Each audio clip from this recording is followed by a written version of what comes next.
దేవునికి మీ జీవితం పట్ల గల ప్రణాళిక ఏంటి? జోస్ మరియు రోబర్ట్ వీనాల అద్భుత సాక్ష్యాలు నేటి నిరీక్షణలో.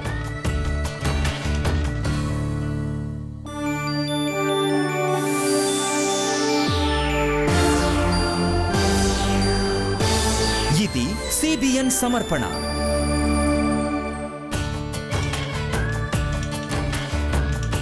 మీరు చూస్తున్న కార్యక్రమం నిరీక్షణ.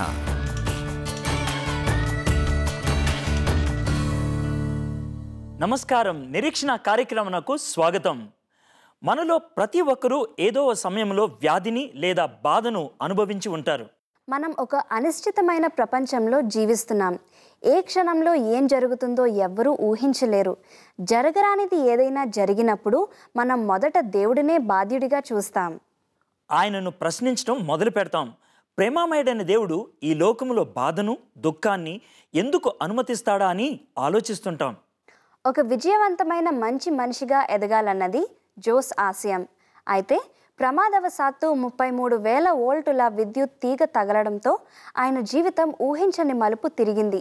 అతని శరీరం 75% కాలిపోయింది. డాక్టర్లు కూడా ఆయన చనిపోతాడని తేల్చేశారు. అలాంటి పరిస్థితుల్లో జోస్ దేవునిపై నమ్మకం ఉంచి ప్రార్థన చేసినప్పుడు ఏం జరిగిందో ఇప్పుడు చూద్దాం. నేను యువకునిగా ఉన్నప్పుడు అందరు యువకులు కలలు కన్నట్టుగానే నేను కూడా చాలా కలలు కనేవాణ్ణి. అయితే యాక్సిడెంట్ మూలంగా ఆ కలలు నెరవేరకుండా పోయాయి. ఒక మంచి మనిషిగా, విజయవంతమైన వ్యక్తిగా ఎదగాలన్నది జోస్ ఆశయం. అతను యేసుక్రీస్తుని విశ్వసించాడు. క్రీస్తు కోసం పనిచేయాలనుకునేవాడు. అయితే ఒకరోజు ఆనందంగా తన సమయాన్ని గడుపుతున్నప్పుడు అతని జీవితం ఒక్కసారిగా మారిపోయింది. నేను 3 అంతస్తుల భవనం బాల్కనీపై అటు ఇటు పచార్లు చేస్తున్నాను. ఆ భవనంపై నుంచి 33,000 వోల్టుల విద్యుత్ తీగలు వెడుతున్నాయి. అయితే అకస్మాత్తుగా వర్షం కురవటం మొదలైంది. దాంతో బాల్కనీలో నీళ్లు నిలవడంతో పైన ఉన్న తీగల్లోని విద్యుత్ నన్నలా పైకి లాగేసింది. దాంతో నా ఒళ్లంతా విద్యుత్ పాకిపోయింది. జోస్కు విద్యుద్ఘాతం తగిలి కింద పడిపోయిన తరువాత తక్షణమే హాస్పిటల్కు తీసుకెళ్లారు. డాక్టర్లు అతను బతకడని చెప్పారు.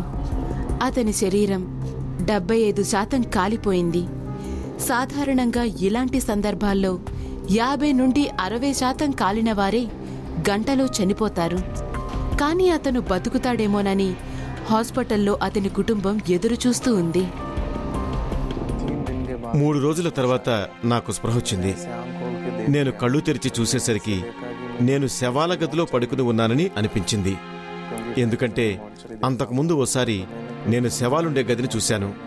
నేను బలవంతంగా లేవటానికి ప్రయత్నించాను, కానీ నిలబడలేకపోయాను. ఆ క్షణం నుంచి నాకు బాధ మొదలైంది. జోస్కి స్పృహ వచ్చేసరికి తనకి ఏం జరిగిందో తెలియని పరిస్థితిలో ఉన్నాడు. తన తల్లిదండ్రులు నీకు విద్యుద్ఘాతం తగిలిందని చెప్పేంతవరకు తనకు ఏమైందో జోస్కు తెలియదు. మొదట నేను ఆలోచించేవాణ్ణి, నా జీవితంలో ఇలా ఎందుకు జరిగింది, ఇది ఎలా జరిగింది, అసలు ఇలా జరగడానికి కారణం ఏమిటి అని ఆలోచించాను. జోస్ యేసుక్రీస్తును విశ్వసించిన వ్యక్తి. కానీ అతను తీవ్రంగా కాలిన గాయాలతో విపరీతంగా బాధపడుతూ ఉన్నాడు. ప్రభువా, నాకు జరిగిందేదో జరిగిపోయింది. దాన్ని నేను అంగీకరిస్తున్నాను. దయచేసి నన్ను నీ దగ్గరికి తీసుకో. నేను ఇక ఈ బాధను భరించలేను. ఈ బాధను భరించడం కంటే చనిపోవటమే మంచిదని ప్రభువును ప్రార్థించాను. 3-4 నెలల పాటు జో స్నేహితులు వచ్చి అతన్ని ప్రోత్సహిస్తూ అతనితో కలిసి ప్రార్థించేవారు. అతని శరీరం కాలిపోయి రకరకాల సమస్యలు తలెత్తడంతో ఇక భవిష్యత్తులో అతను తండ్రి కావడం కష్టమని తెలిసినా యేసుక్రీస్తుపై జోస్ విశ్వాసం సడలలేదు. ఎందుకంటే యేసు తనతో ఉన్నాడని అతనికి తెలుసు. ఆ సమయంలో నేను చనిపోతే బాగుండు అనుకున్నాను. ఒకవేళ నేను ఇలానే ఉండాల్సి వచ్చినా పర్వాలేదు అనుకున్నాను. అలా అనుకుంటూ నా మనసును ఊరటపరుచుకున్నాను. పర్వాలేదు, జరిగిందేదో జరిగిపోయింది. అయితే మున్ముందు ఏం జరుగుతుందో చూద్దాం అనుకున్నాను. నేను పెళ్లి చేసుకోకూడదా? అయితే చేసుకోను అనుకున్నాను. 9 నెలల తర్వాత జోస్ను హాస్పిటల్ నుండి డిశ్చార్జ్ చేసి చికిత్స కొనసాగించడానికి అతన్ని మిషన్ హాస్పిటల్కు పంపారు. నన్ను పూర్తిగా బ్యాండేజీలతో చుట్టారు. ముఖం మొదలుకొని కాలి వేళ్ల వరకు బ్యాండేజీతో చుట్టుపడేశారు. కేవలం నా కళ్ళు మాత్రం తెరిచి ఉంచారు. నేను హాస్పిటల్లో చేరినప్పుడు అక్కడున్న నర్సులు నన్ను చూసి భయపడేవారు. ఎందుకంటే నేను ఒక శవంలా కనిపించేవాణ్ణి. ఆ హాస్పిటల్లో 3 మణిపూరి నర్సులు ఉండేవారు. వాళ్ళు ధైర్యం చేసి నా దగ్గరకు వచ్చి నన్ను చూసేవారు. ఆమె నా విషయంలో ఎంతో వ్యక్తిగత శ్రద్ధ తీసుకునేది. మరో సంవత్సరం పాటు జోస్కు చికిత్స కొనసాగింది. దాంతో చివరికి అతను నడవడం ఆరంభించాడు. అతను కోలుకోవడం చూసి డాక్టర్లు ఆశ్చర్యపోయారు. ఇది చికిత్స ద్వారా కాక కేవలం ప్రార్థన ద్వారానే జరిగిందని వారికి తెలుసు. ఆ విశ్వాసమే నన్ను బాగుచేసింది. ఇది చికిత్స ద్వారా కాదు, కేవలం ప్రార్థన ద్వారా జరిగిందని ఒక డాక్టర్ చెప్పటం నాకెంతో ప్రోత్సాహాన్నిచ్చింది. ప్రార్థన పట్ల ఇప్పుడు నేను పరిపూర్ణ విశ్వాసంతో ఉన్నాను. దేవుణ్ణి సేవించాలి, తనకంటూ ఒక గుర్తింపు ఉండాలన్న జోస్ కల నిజమైంది. నేడు 10 సంవత్సరాల తర్వాత యేసుక్రీస్తు ప్రేమ, ఆయన కృపను గురించి యువకులకు చెప్పడానికి జోస్కు ఎన్నో అవకాశాలున్నాయి. జోస్ ఒక చక్కని భార్యతో ఆశీర్వదించబడ్డాడు. తనను ఎవరైతే మిషన్ హాస్పిటల్లో చూసుకున్నారో ఆమెను వివాహం చేసుకున్నాడు. వారికి 2 అందమైన పిల్లలు. ఇది నిజంగా దేవుని మహా అద్భుతం. ఆయన నాకు మంచి కుటుంబ జీవితాన్నిచ్చాడు, మంచి పరిచర్యను అనుగ్రహించాడు. యేసుక్రీస్తు ప్రేమను గురించి ఇతరులతో చెప్పడానికి ఆయన అనేక అవకాశాలు ఇస్తున్నాడు. ఆయన్ను నమ్మిన తర్వాత, ఆయనకు ప్రార్థన చేసిన తర్వాత నా జీవితం పూర్తిగా మారిపోయింది. అందరూ నేను చనిపోతాను అనుకున్నప్పటికీ యేసుక్రీస్తు మా ప్రార్థనలకు జవాబునిచ్చి నన్ను బ్రతికించాడు. నన్ను స్వస్థతపరిచి నాకు పునర్జన్మనిచ్చిన ప్రభువును నేను సదా కీర్తిస్తాను. ఆయనకు నేను ఎల్లప్పుడూ రుణపడి ఉంటాను. యేసు ప్రభువును నమ్ముకున్న తర్వాత నేను సమస్తాన్ని పొందాను. నేను ఆయన్ని ప్రార్థించాను, ఆయన్ను పరిపూర్ణంగా నమ్మాను. నా జీవితంలో మొదటి స్థానం ఆయనదే. మనలో ప్రతి ఒక్కరూ ఏదో రకమైన బాధను లేక వ్యాధిని అనుభవించే ఉంటారు. జోస్లా ప్రమాదాలు కావచ్చు, లేదా జీవితాంతం ఉండే వ్యాధులు లేదా అంగవైకల్యం అవ్వచ్చు. దేవుడు మన జీవితంలో కొన్ని సంఘటనలను ఎందుకు అనుమతిస్తాడో మనకి పూర్తిగా అర్థం కాకపోవచ్చు. కానీ ఆయనకు మన జీవితానికి సంబంధించి అత్యుత్తమైనదే చేయాలనుకుంటాడు. రోబర్ట్ వీణాల కొడుకుకు మానసిక వైకల్యం ఉందని తెలిసినప్పుడు దేవుడు వారిని ఎలా నడిపించాడో ఈరోజు తెలుసుకుందాం. చూస్తూనే ఉండండి మీ నిరీక్షణ.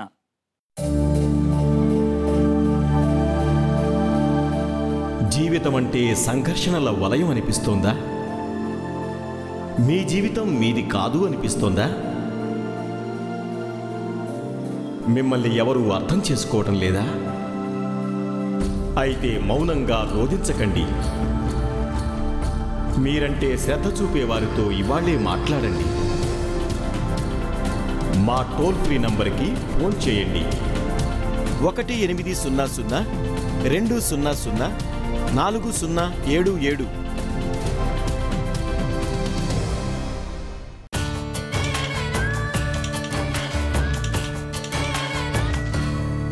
Welcome back. కొన్నిసార్లు దేవుడు మన ప్రతి ప్రార్థనకు మనం ఊహించిన రీతిలో సమాధానం ఇవ్వకపోవచ్చు. రాబర్ట్ వీణాలు తమ ఒక్కగానొక్క కుమారునికి మానసిక వైకల్యం ఉందని తెలిసినప్పుడు ఎంతగానో కృంగిపోయారు. వారు తమ కుమారుని స్వస్థత కోసం చేసిన ప్రార్థనలకు జవాబు దొరకలేదు. అయితే వారెన్నడూ ఊహించని మార్గంలో దేవుడు వారిని నడిపించాడు. వారిని ఆశీర్వదించి ఇతరులకు ఆశీర్వాదకరంగా ఉంచాడు. అదెలాగో ఇప్పుడు చూద్దాం. రాబర్ట్ మరియు వీణాల 2వ బిడ్డ అనురాగ్కు 6 నెలల వయసున్నప్పుడు ఏదో తప్పు జరిగింది. అతను అందరి పిల్లల్లా ప్రాకడం, తన ఈడున్న పిల్లల్లా స్పందించటం లేదు. అతను ఎక్కడుంటే అక్కడ అలానే ఉండేవాడు. పిల్లలు ఎలా చేతులు కాళ్ళు ఊపుతూ ఉంటారో అలాంటి ఏ కదలికలు ఉండేవి కావు. అనురాగ్ నెలలు పూర్తిగా నిండకముందే పుట్టాడు. దాంతో కొన్ని సమస్యలు తలెత్తాయి. రాబర్ట్ మరియు వీణాలు 6 నెలల పాటు తమ కుమారుణ్ణి గమనించారు. పరిస్థితి ఏమాత్రం మెరుగుపడటం లేదు. కొందరు డాక్టర్లని కలిసిన తర్వాత అనురాగ్కు పాక్షిక పక్షవాతం అని తేలింది. ఆ సమయంలో మా ఇద్దరికి చాలా కష్టం అనిపించింది. ముఖ్యంగా నాకు మరింత కష్టం అనిపించింది. నా విశ్వాస స్థితి ఎలా ఉందంటే నేను చాలా బలహీనంగా మారాను. దేవా, నాకు ఇలా ఎందుకు చేశావు అని అడిగాను. చాలా కాలం వరకు నాకేం అర్థం కాలేదు. శరీర కదలికల్ని అదుపులో ఉంచే మెదడులోని భాగాలు పాడయ్యాయి. దాంతో అనురాగ్కు మానసిక వైకల్యం ఏర్పడింది. రోజురోజుకి తినటం, నడవటం, మాట్లాడటం కూడా కష్టమైపోయింది. రాబర్ట్ మరియు వీణాలు తమ కుమారుడు ఇక ఎన్నటికీ సాధారణంగా జీవించలేడని తెలుసుకుని ఎంతో బాధపడ్డారు. దానికి తోడు ఇరుగు పొరుగు వారి మాటలు వారిని మరింత కుంగదీశాయి. మేమేదో పాపం చేయడం వల్లే ఇలా జరిగిందని కొందరన్నారు. దాంతో నా హృదయం ముక్కలైపోయింది. దేవా, నేను పాపం చేశానా? అయితే మరి నా మొదటి బిడ్డ ఎందుకు అలా లేదు? ఒకవేళ అదే నిజమైతే నా మొదటి బిడ్డకు కూడా అలానే జరగాలి కదా అన్నాను. ఆ సమయంలో పాపం అనే మాట నా హృదయాన్ని గుచ్చుకుంది. అది నాపై ప్రభావం చూపసాగింది. నన్ను ఇతరులతో పోల్చుకోవడం ప్రారంభించాను. విపరీతమైన ఒత్తిడికి లోనయ్యేవాణ్ణి. రాబర్ట్, వీణాలు యేసుక్రీస్తునందు విశ్వాసముంచారు. కానీ వారికి నిశ్చయత మరియు జవాబులు కావాలి. అప్పుడు ఒకరోజు వీణా స్నేహితురాలు బైబిల్లోని ఒక కథను చదవమని ఆమెను ప్రోత్సహించింది. బైబిల్ ఒక గుడ్డివాని గురించి చెప్తోంది. రోజు అతను దేవాలయం దగ్గరలో కూర్చునేవాడు. ఒకసారి యేసుప్రభు శిష్యులు ఇతను పాపం చేశాడా లేక ఇతన్ని కన్నవారు పాపం చేశారా అని ఆయన్ని అడిగారు. అందుకు యేసు తాను పాపం చేసినందువల్ల లేక తన తల్లిదండ్రుల పాపం చేసినందువల్ల ఇతను గుడ్డివాడుగా అవ్వలేదు, కానీ దేవుని మహిమను ప్రజలు తెలుసుకునేలా ఇతను గుడ్డివాడుగా పుట్టాడు అని చెప్పాడు. ఆ అధ్యాయంలో ఎప్పుడైతే ఆ వాక్యం చదివానో నాలో స్వస్థతను అనుభవించాను. ఆ అధ్యాయం, ఆ వాక్యం నాకు చాలా మంచిగా అనిపించింది. అప్పుడు నేను పాపిని కానని గ్రహించాను. నా బిడ్డ అలా పుట్టడానికి నేను కారణం కాదని అర్థం చేసుకున్నాను. తరువాత వీణ ఈ కథను భర్త రాబర్ట్తో పంచుకుంది. ఆ వాక్యం నాకు చాలా ధైర్యాన్నిచ్చింది. నేను పాపిని అన్న విషయం నాకు పెద్ద భారంగా ఉండేది. దానివల్లే నాకు ఇలాంటి బిడ్డ పుట్టాడని అది చాలా భారంగా, కష్టంగా అనిపించేది. రాబర్ట్, వీణాలు తమలాంటి సమస్యల చేత బాధపడుతున్న తల్లిదండ్రులకు యేసుక్రీస్తులో తాము పొందిన స్వస్థతను, ఆదరణను పంచుకొని వారిని ప్రోత్సహించటం మొదలుపెట్టారు. ప్రార్థన మరియు చికిత్సతో అనురాగ్ స్థితి మెరుగుపడసాగింది.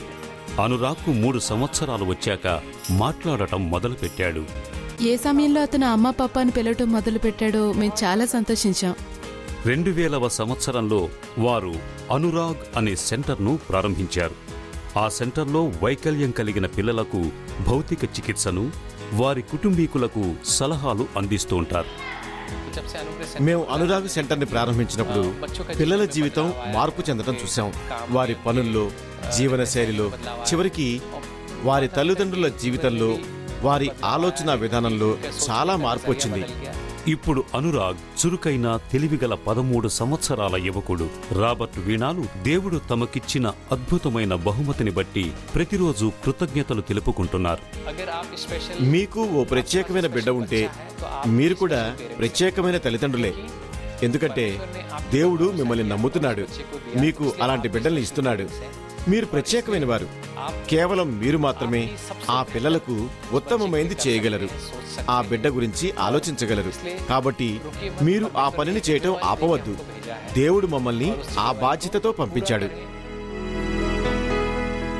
దేవుడు వారి బాధను ఆనందంగా, ఆశీర్వాదంగా మలచడం ఎంతో ఆశ్చర్యంగా ఉంది.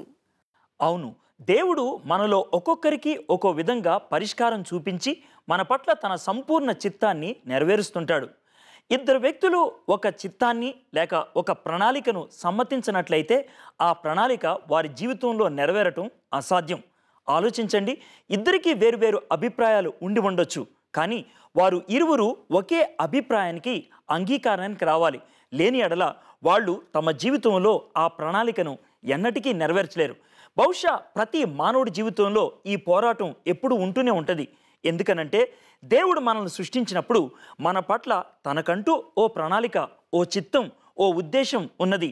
ఆ చిత్తాన్ని మనం తెలుసుకొని దాన్ని మన జీవితంలో నెరవేర్చినప్పుడే మన జీవితానికి సార్థకత ఉంటుంది, మన జీవితానికి అర్థం ఉంటుంది. ఎవరైతే దేవుని చిత్తాన్ని తమ జీవితంలో చేయరో వాళ్ళలో అసంతృప్తి ఉంటుంది. ఎంత డబ్బు సంపాదించినా విషాదంలోనే ఉంటారు, అర్ధరహితంగా అనిపిస్తూ ఉంటుంది. ఈ లోకంలో ఇద్దరు కలిసి నడిచి వెళ్తూ ఉన్నప్పుడు ఒకళ్ళు కొంచెం త్వరగా వెళ్ళినా మరొకళ్ళు కొంచెం డిలే చేసినా కోపం వచ్చేయచ్చు. కానీ దేవుడు మాత్రం అలా వ్యవహరించడు. మనతో కలవటానికి ఆయన ప్రయత్నం చేస్తూ ఉంటాడు. చాలాసార్లు ఆయన చొరవ తీసుకొని మనకు బోధిస్తాడు. కొన్నిసార్లు మనల్ని క్రమశిక్షణలో పెట్టచ్చు ఆయన. అందుకే తన్ను తాను ఒక గొర్రెల కాపరిగా చూపించుకోవడానికి ఇష్టపడుతున్నాడు. ఒక గొర్రె దారి తప్పినట్లయితే బహుశా కొన్నిసార్లు కాపరి కర్ర తీసుకొని దాన్ని కొట్టి తిరిగి మార్గంలో పెట్టడానికి ఏ విధంగా ప్రయత్నిస్తూ ఉంటాడో దేవుడు కూడా తన చిత్తాన్ని మన జీవితంలో నెరవేర్చడానికి ఆ విధంగా ప్రయత్నిస్తూ ఉంటాడు. ఆ విధంగా చేయటం ద్వారా మన జీవితం ఇతరులకు ఆశీర్వాదకరం కావాలన్నదే దేవుని యొక్క ప్రణాళిక. మరి ఆ దేవుని యొక్క చిత్తం అనేది ఎలా ఉంటుంది, ఎలా తెలుసుకోవాలి? ఈరోజు కలిసి ఆలోచిద్దామా? దేవుడు మనల్ని సృష్టించినప్పుడు ఆయన మన జీవితం పట్ల ఒక ప్రణాళిక ఉన్నది.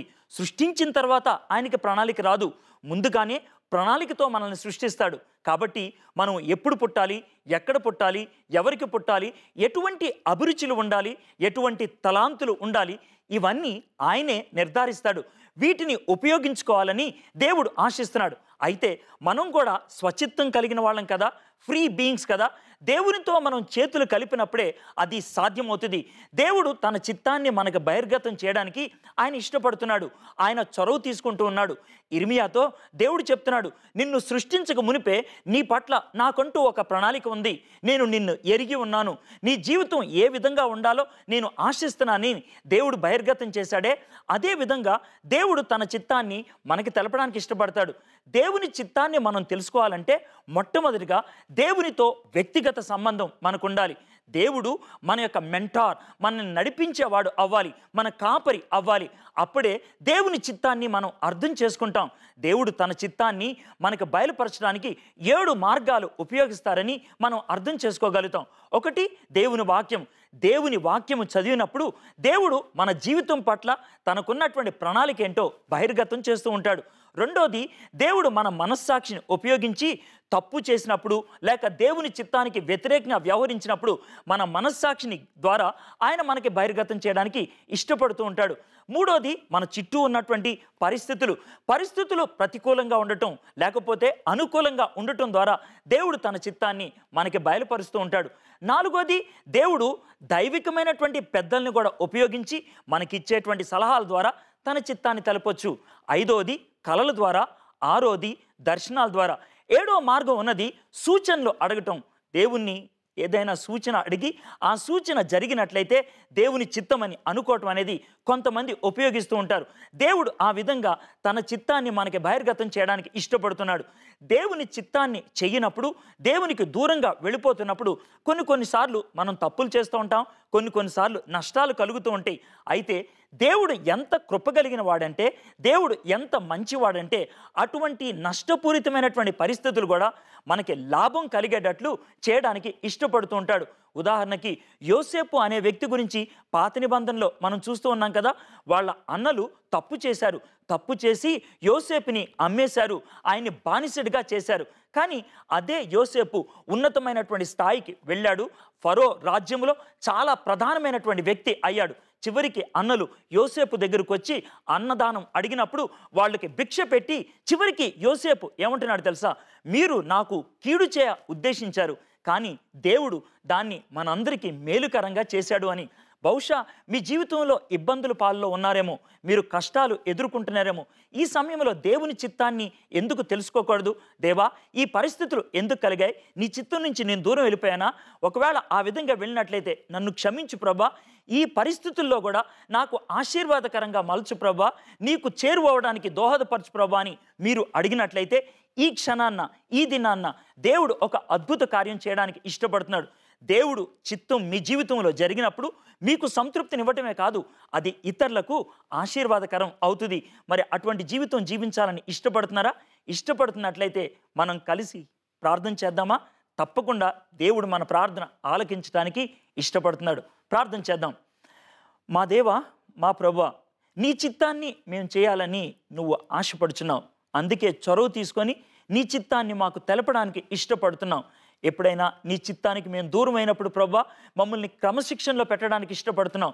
తప్పులు చేసినప్పుడు ఆ తప్పులు సైతం ప్రభువా మాకు ఆశీర్వాదకరం అవ్వాలని, మీకు చేరువవడానికి దోహదపడాలని మీరు ఆశిస్తున్నారు ప్రభువా. ఎంతమంది అయితే ప్రభా ఈ దినాన్న అటువంటి పరిస్థితుల్లో ఉన్నారో వారి గురించి మేము ప్రార్థన చేస్తున్నాం.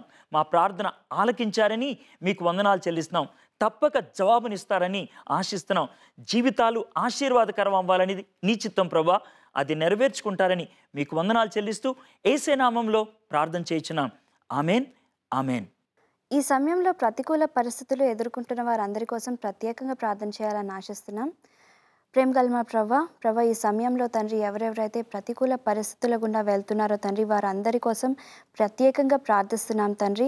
ప్రభా, వారి జీవితాల్లో తండ్రి మీరు ఎందుకు ఆ కష్టాలను అనుమతించారా అని వారు ప్రశ్నిస్తున్నారు తండ్రి. ప్రభా, వారు ఆ కష్టాల వెనక తండ్రి మీ చిత్తం ఏమైతే ఉందో ప్రభా, ఆ చిత్తాన్ని ప్రభా వారికి బోధపరచండి తండ్రి. ఆ కష్టాలను ప్రభా వారు అధిగమించడానికి ప్రభా వారికి సాయం చేయండి. ఈ చిన్న ప్రార్థనను యేసు నామంలో వేడుకొంచున్నాం. ఆమెన్. మీరు ఎదుర్కొంటున్న వ్యాధి లేక బాధను దేవుడు మీ జీవితంలోకి ఎందుకు అనుమతించాడు అని ప్రశ్నిస్తున్నారా? అయితే మీరు ఎదుర్కొంటున్న ప్రతి పరిస్థితి ఆయన తన మహిమ కోసం ఉపయోగించుకోగలడని గుర్తించండి. ఆయనతో వ్యక్తిగత సంబంధం ఏర్పరచుకున్నప్పుడు మన పట్ల ఆయన చిత్తం ఏంటో మనం తెలుసుకోవచ్చు. అది ఎలాగో తెలుసుకోవాలనుకుంటున్నారా?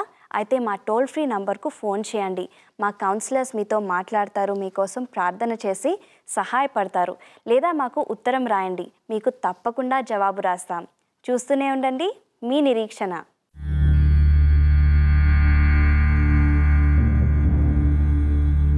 అంజూరపు చెట్లు పూయకుండినను,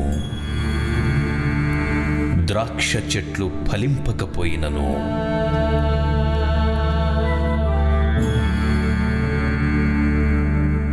ఒలీవ చెట్లు కాపులేకయుండినను, గొర్రెలు దొడ్డిలో లేకపోయినను, సాలలో పశువులు లేకపోయినను, నేను యెహోవాయందు ఆనందించెదను. నా రక్షణకర్తయైన నా దేవుని యందు నేను సంతోషించెదను.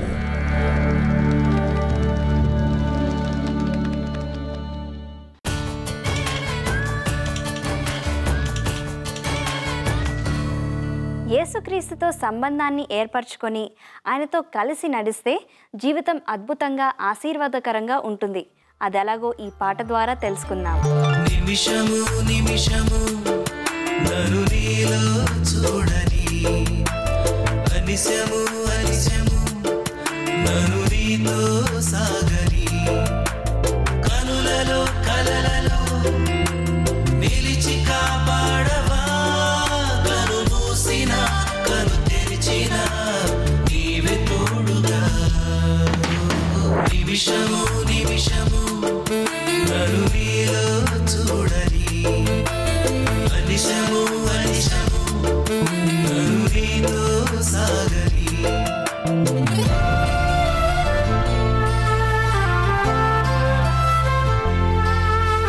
నీవే శాంతివని నీవే కాంతివని మనసు పలుకగా, నిన్ను కాంచి నీ మహిమ కాంచినే పొంగిపోవగా, జీవనాన్ని శాంతిదారలే కురిసి నిండగా, ఉదయకాల కాంతి సొగసులే నింగినంటగా, చలనైన నీ నవ్వులు విరియరా వెన్నెల.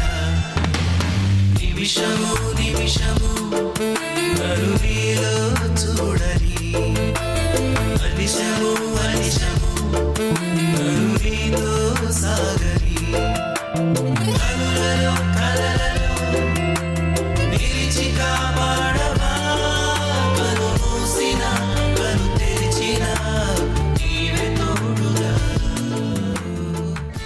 దేవుడు మన మంచి కోసమే మన జీవితంలో పనిచేస్తాడు. ఆయన కన్నా ఎక్కువగా మనల్ని ఎవరు ప్రేమించగలరు? ఆయనకు మన జీవితం పట్ల పరిపూర్ణమైన ప్రణాళిక ఉంది. ఆ ప్రణాళిక ఏంటో మనకి తెలియకపోవచ్చు, కానీ మనల్ని సృష్టించినటువంటి ఆ దేవునికి మాత్రం పరిపూర్ణంగా ఆ ప్రణాళిక తెలుసు. ఆ ప్రణాళిక మనం తెలుసుకోవాలి అనంటే ఆయనతో మనం వ్యక్తిగత సంబంధాన్ని కలిగి ఉండాలి. అంతేకాదు ఆయన మీద పరిపూర్ణ విశ్వాసం మనకు ఉండాలి. మరి అటువంటి జీవితం ఎలా ఉంటుంది? పరిపూర్ణ విశ్వాసం కలిగి ఉండటం అంటే ఏంటి? ఈ విషయాల గురించి మీకేమైనా ప్రశ్నలు ఉన్నాయా? ఉన్నట్లయితే మీరు మమ్మల్ని అడిగినట్లయితే విశ్వాసము కొరకైన ఆహారము అనే ఈ పుస్తకాన్ని మీకు ఉచితంగా పంపించగలుగుతాం. ఇప్పుడే ఫోన్ చేయండి. మా సిబ్బంది వారు మీతో కలిసి ప్రార్థన చేయడానికి ఇష్టపడుతున్నారు. వచ్చే వారం ఇదే సమయానికి ఇదే ఛానల్ మీద మళ్ళీ కలుసుకుందాం. అంతవరకు యేసుక్రీస్తు ప్రభువారు మనందరికీ తోడుగా ఉండనుగాక.